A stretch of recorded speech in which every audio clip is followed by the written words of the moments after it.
বলে যে আমির হওয়া লাগবে, ঠিক আছে আমির হওয়া লাগবে, আলেমদের বলো আলেমদের হাতে দায়িত্ব দাও, সাদ সাহেব আলেমদের হাতে দায়িত্ব দেন, যে আপনারা কি করেন পরামর্শ করে একজনকে আমির বানান, মজলিস গঠন করেন। এই জন্য আমি বলি সাদ সাহেব চাইলে 1 মিনিটে দাওয়াত তাবলীগের সমস্যার সমাধান করে দিতে পারে। কিন্তু উনি যদি বলে যে আমার নেতৃত্ব লাগবে, আমার ইমারত লাগবে, তো কোনদিন উনি থাকতে এই সমস্যার সমাধান হবে না। দায়িত্ব বড় না মুসলিম উম্মার মধ্যে ইত্তেফাক দরকার, ঐক্য দরকার, এটা বড়। আমার পথ ছেড়ে দিলে যদি দাওয়াত তাবলীগের সাথীরা একসঙ্গে কাজ করতে পারে সেটাই তো ভালো।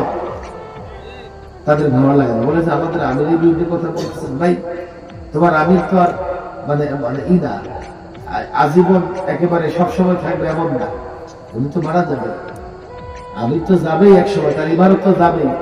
কিন্তু বেঁচে থাকলে যদি উনি কি করে ইমারত ছেড়ে দেয়, একটা ফায়সালার রাস্তা হবে।